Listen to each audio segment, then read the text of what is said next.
at the same time. It's not just about, because you can have the right body language, but not the right relationship, and it's not going to work anyway. Okay, so if I'm queuing up on certain movements, the core ingredients are there in the process, okay, to make it all line up. Okay, understand that's important. So it's not just about body movements, it's about relationship. Okay, it's about the core ingredients. So here, I want her to stay in place. So, and this is where, again, if I'm starting to do this initially, I'll be a little bit more assertive when I'm going to step off, so she kind of gets it that I don't want her to move. Okay, so I can be a little bit more assertive through the leash. So right here, I tell her to stay. Hildegard, you say her name first, stay. Now, right here, right, she's a little confused because it's the first time doing this. She's saying there's something different happening here. And notice how I'm holding the leash up really high so I can, you know, if she breaks from the sit, you know, I can communicate with her to go back in, to settle back into where I want her to be. So I want her to stabilize. Now, when you first start to do this, you don't want to move back too far initially because that is too much of an expectation. Okay, right here I want to be more close in. Okay, then start to, you know, create more distance.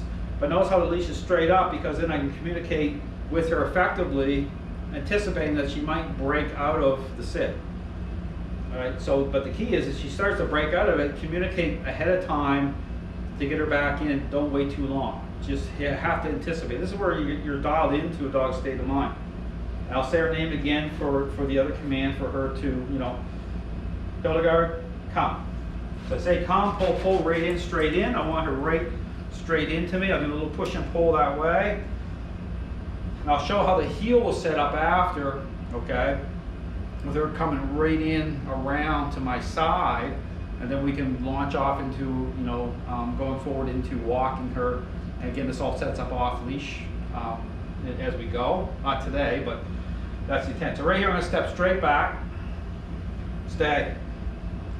I'll say stay. And just wait till. Now, the other issue here is don't let this wash out. Sometimes people will, the dog's already starting to move and they'll give the command and it all washes out. You want to make sure when I say her name, you know, there's like a 2 or 3 second delay before the next command without her moving. So don't let things wash out that way. You want stability, okay? So right there. So here's a good example. She tried to move. Notice what I did there? Gave her just a little tap, because this is different. She's saying, oh, this is something new. We hadn't done this before. Hildegard, come. So excellent. Came right off that. Now this is where I'm going to add the heel onto it. So I give the heel command. I'm going to use the leash to bring her around to my left side and settle in. Hildegard, heel. This is new too, so I'm just like putting a little bit, came right around, perfect. It's almost like she knew what to do. She's really good that way, so she came right around. And so I'm going to launch into just walking with her again. But you see the kind of framework here of how I'm doing this. Tail wagging, you know, defaulting into the sit. Okay, and that's fine too. There's moments there, and that's the thing too. When you start to have the default, a dog starting to just automatically go into the sit, as long as it's done the right way, or it's happening through, okay, this process with, you know, with the core ingredients there for a period of time, then I can trust that. Okay, understand that if I see a dog move in certain ways, I'm not going to trust it if I know that the core ingredients aren't there.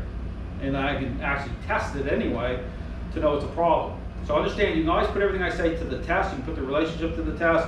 So understand that when things line up to this system, they all fall into place the right way. Okay, then I can start to say, okay, I'm not pushing anymore. Right? So everything moves forward to where it needs to be. So I'll do this one more time. Hildegard, stay. The reason I say her name, again, is to get her focus before I issue a command. I could be across the street and say she's off leash or something, and there could be cars going by. I could be in some situation with her that could be dangerous. And so I want a high level of control over her. So by getting her to key up on her name to focus on me first, that's great, because then I get her focused, and then I can wait until it's safe or whatever, and then give her the command. So here's the same thing. So I want to give her a name right here. So there I tapped a little bit because I could feel her already edging forward, like she was going to break So it's always better to nudge a little bit just as her mind is moving a certain direction. Okay, this is about being dialed in. Hildegard, come. So come right in and right in forward like that. Do a push pull here. Do one more stay. Step back. Create a little bit. No, so right there she broke.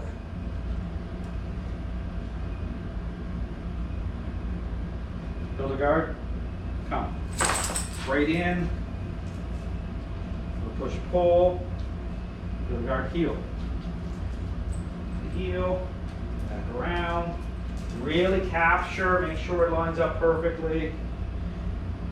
And then I can step off. So I stepped off there with my left leg. She knows I want her to move forward. Again, left side moving. You see how I'm moving in on her, moving in on her. And then that helps to line her up. And then I can tap a little bit into the sit. So doing fantastic. But you saw the moments of breaking. Those are great examples. If you watch the video, go back and watch those moments. You'll see how I'm nudging just as she's thinking about it. So that's the thinking part. Okay, that's another example of it. It's always going to be more effective if you're communicating with a dog just as, okay, their mind is moving a certain way. Okay, and then, you know, that matters even more if you know you're in the middle of a relationship, in terms of relationship change, right? So you want to make sure that you're, again, communicating with the dog at a deeper level, okay? So Hildegard is doing fantastic. This is a good example of, again, how you see how commands are starting to come online, how she's starting to be responsive the right way, and then the setup for, you know, the come command for creating distance, because during this process, you're going to see me going off leash with her, okay? Setting up the off leash framework as well. But again, doing really, really good. Thanks for watching.